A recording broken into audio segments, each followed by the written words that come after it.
Kembali lagi bersama saya teman-teman di Rona Asgar Channel. Jadi pada kesempatan kali ini kita akan mereaction beberapa berita yang dimana berita ini lebih fokus ke Bapak Anies ya teman-teman. Seperti apa perkembangannya sekarang, lalu apa aja kegiatan dari Bapak Anies tersebut ya teman-teman. Untuk teman-teman yang mau komen silahkan komen di kolom komentar, jangan ragu-ragu ya teman-teman, silahkan utarakan argumennya, utarakan pendapatnya, sampaikan apa yang disampaikan dan teman-teman jangan ragu-ragu karena kita akan diskusi di kolom komentar ya teman-teman. Baik, langsung saja kita saksikan beritanya, jangan berlama-lama ya teman-teman.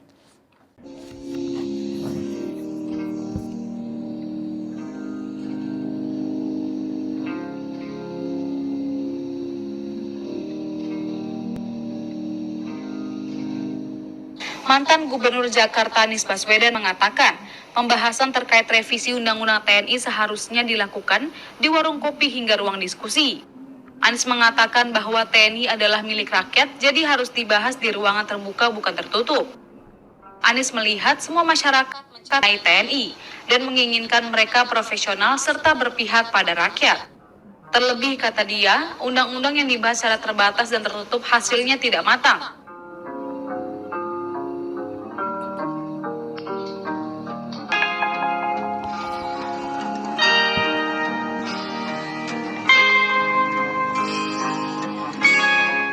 Anies menyebutkan contohnya seperti Ibu Kota Nusantara atau IKN dan Omnibus Law.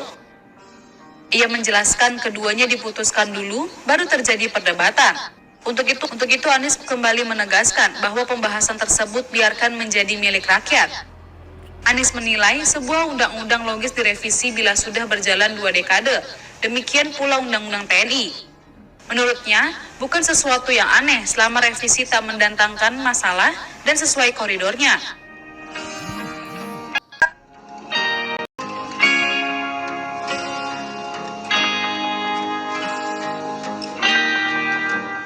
Anies juga menyoroti bagaimana proses legislasi RUU TNI dilakukan secara tergesa-gesa dan tanpa cukup memberikan ruang kepada masyarakat untuk mengkaji. Ia menuturkan pembahasan secara transparan penting demi kematangan sebuah kebijakan. Selain memperjelas rambu-rambu hukum dan memastikan ketiadaan dampak buat mereka yang awam terhadap perubahan aturan ini. Lebih lanjut, Anies mengatakan sampai sekarang belum bisa mengakses draft revisi Undang-Undang TNI yang sudah disahkan masa sidang 2024 hingga 2025.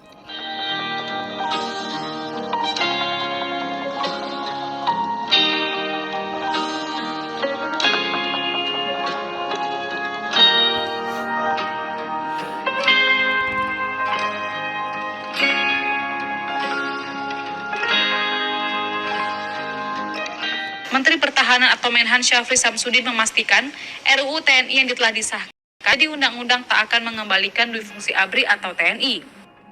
Dia juga memastikan usai pengesahan RUU TNI tak ada lagi prajurit aktif yang bertugas di lembaga sipil kecuali 14 instansi yang diatur dan diizinkan. Syafri menegaskan semua prajurit aktif di instansi sipil harus mundur atau pensiun dini.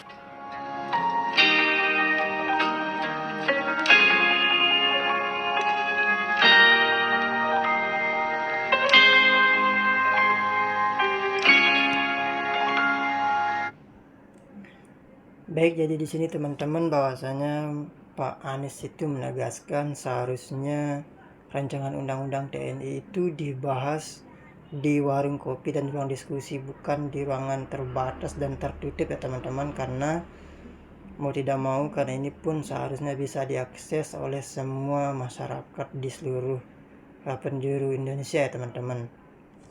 Dan sekarang kita akan lihat sama-sama bagaimana komentar para netizen di kolom komentarnya teman-teman. Yang pertama dari Uus Usman teman-teman, bahwa dia mengatakan perlu diingatkan TNI harusnya membela segenap rakyat Indonesia, bukan segelintir oligarki, katanya teman-teman. Lalu ada juga dari @namprak TV, andai Bapak ini jadi presiden, adem Indonesia. Menurut saya TNI Polri akan jadi alat penguasa. Jadi rakyat intinya akan dibungkam, katanya teman-teman. Ini dari @namprak TV teman-teman. Kemudian ada juga yang mengatakan dia selalu punya gagasan dari buah hasil pemikiran yang matang, kata teman-teman. Dari Atikoh Daily 7756. Bukan sekedar sesuai selera saja dan keberpihakan kepada rakyat, menjunjung tinggi keadilan dan kesetaraan, katanya teman-teman. Ya, buat teman-teman silahkan komen di kolom komentar kira-kira apakah yang disampaikan benar atau tidak. Lalu bagaimana juga menurut teman-teman dari beberapa komentar yang disampaikan di kolom komentar ini teman-teman. Ya, silahkan teman-teman komen di kolom komentar. Kita lanjut ke video selanjutnya teman-teman. Selamat malam pemirsa, Anda menyaksikan Headline News pukul 00 waktu Indonesia bagian Barat bersama saya Andromeda Rizal. Organisasi Masyarakat Gerakan Rakyat menggelar rapat pimpinan nasional perdana di Jakarta. Acara ini dihadiri seluruh pimpinan wilayah serta tokoh nasional Anies Baswedan. Rapimnas Ormas Gerakan Rakyat berlangsung di Hotel Arya Duta Jakarta Pusat Minggu pagi.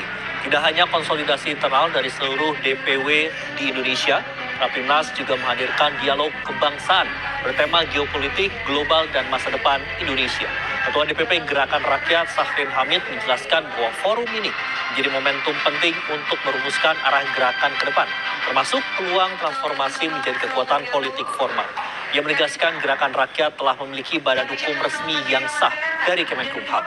Sementara itu, tokoh nasional Anies Baswedan yang hadir sebagai pembicara utama menilai Rapimnas Gerakan Rakyat menghadirkan diskusi yang substansial dan mencerminkan kepedulian terhadap masa depan Indonesia.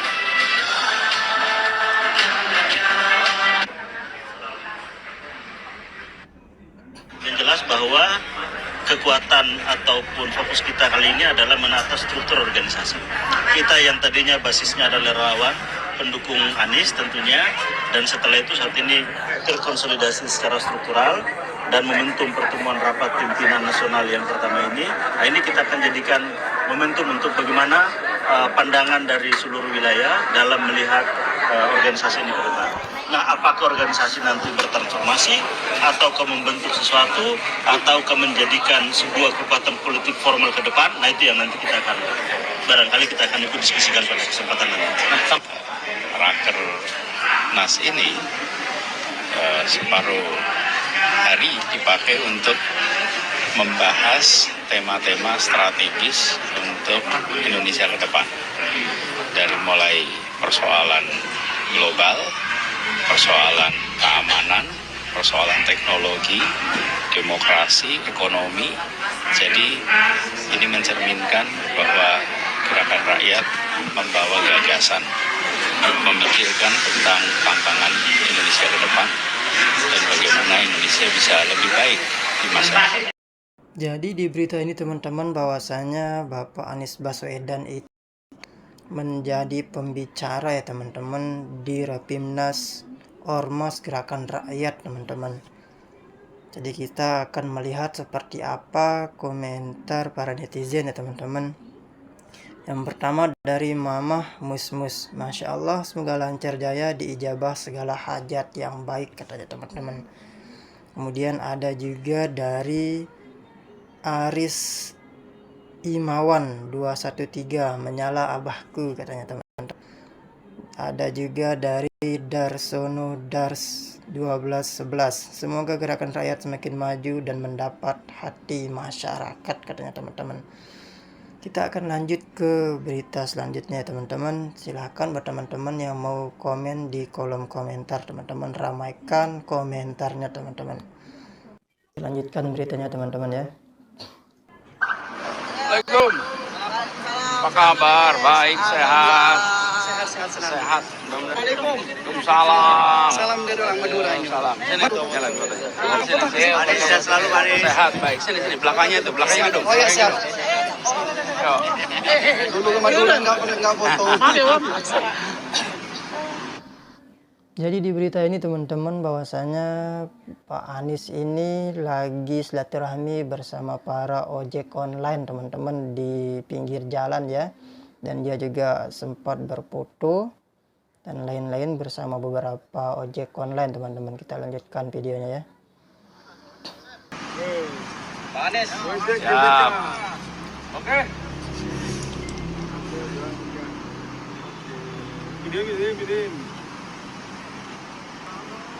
Dapat semua? Dapat semua. Alhamdulillah. Terima kasih. Hati-hati di jalan ya. Amin, amin. Allahumma Muhammad. Amin. Mudah-mudahan lancar. Salam buat teman-teman semua ya. Yuk. 2029 Pak. Bismillah. Saya pernah foto loh sama Pak di Pejombongan. Pejombongan? Iya, yang waktu itu kaos acara apa itu di Pejombongan.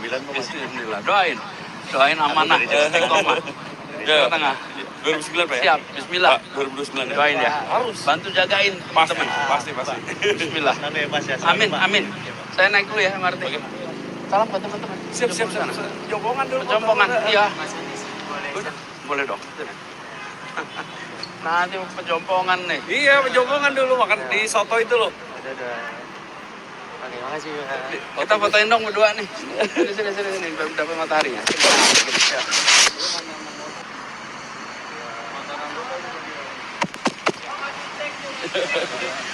Sip. Yuk, saya duluan ya. Mari ya. Enggak.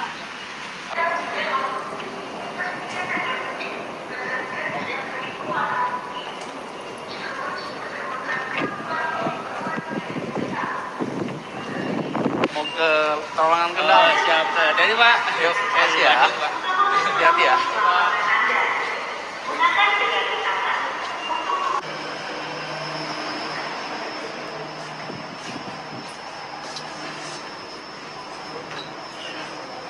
Assalamualaikum. Halo.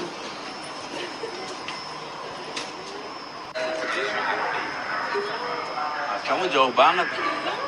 Ini. Kamu pakai masker, boleh? Yuk, sini. Pegangan. Nanti tak bergerak kamu.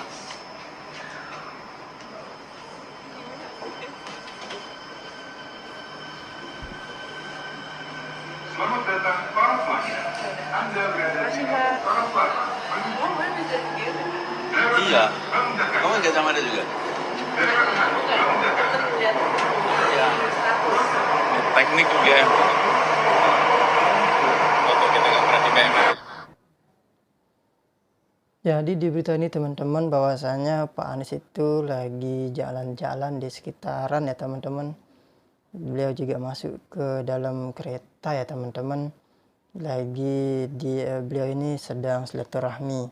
Dan sekarang kita akan lihat beberapa komentar di kolom komentarnya teman-teman. Yang pertama ada dari Suara Farara. Dulu Pak Anies setiap didoakan 2029 selalu diam. Sekarang sudah mulai respon, doakan, amin, bismillah ya Pak. Nah, begitu. Kemudian ada juga komen dari Alia Viko 9392 nih teman-teman. Anies Baswedan dan Tom Lembong sangat pantas menjadi presiden tahun 2030. Lampung hadir mendukung katanya teman-teman. Kemudian ada juga dari Lilia 8528 nih teman-teman. Walaupun tahun ini Pak Anies belum jadi presiden, saya tetap mendukung Bapak yang presidennya. Semoga Allah meridhoinya ya Pak, katanya teman-teman. Kemudian kita akan lanjut ke berita selanjutnya, tapi sebelumnya ingat ya teman-teman, komen di kolom komentar, ramaikan teman-teman di kolom komentar.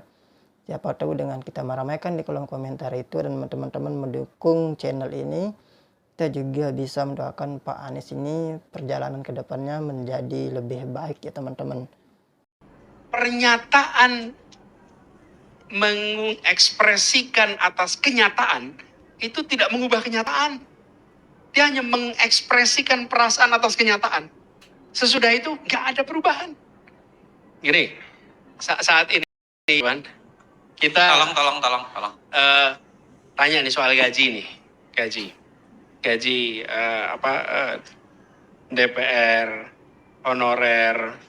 Sebenarnya ini tip of an iceberg. Ini adalah puncak gunung es nih.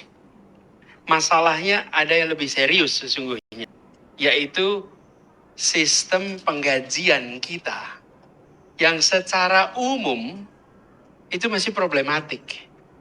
Jadi bukan hanya dibandingkan antara DPR dengan honorer, bahkan ASN secara umum teman-teman.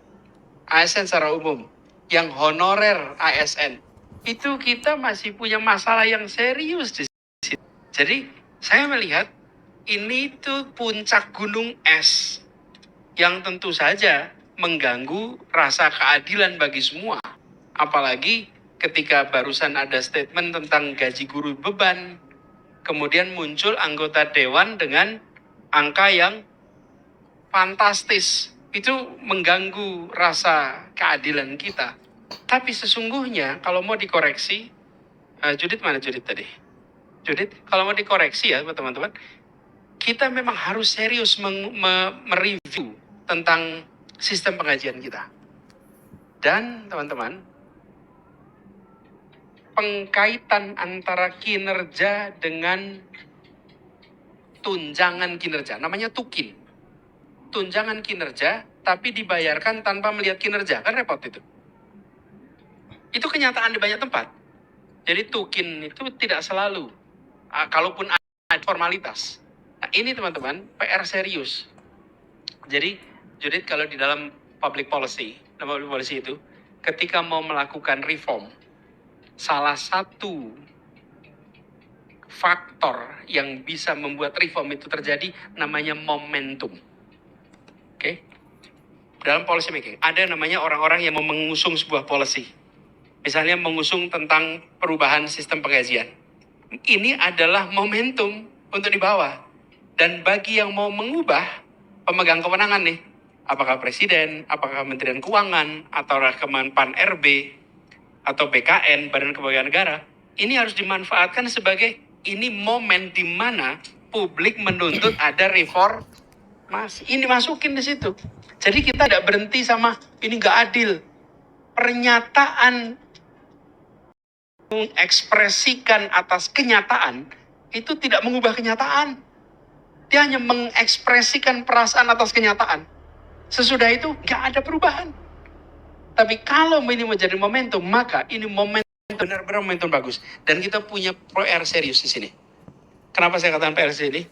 Karena apa? Karena ini muaranya pada korupsi.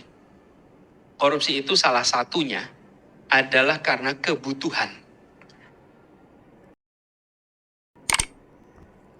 Baik, jadi teman-teman, di sini Pak Anies Baswedan itu menegaskan intinya bahwasanya penggajian gaji DPR dan guru honorer itu pastinya terganggu karena koruptor di negeri ini yang sangat mengerikan ya teman-teman. Seperti itu inti dari apa yang disampaikan oleh Pak Anies itu teman-teman.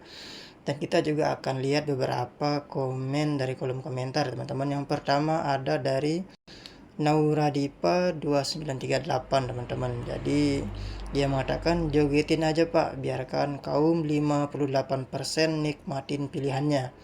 Oke gas teman-teman. Jadi ini menyinggung pemilihan yang kemarin.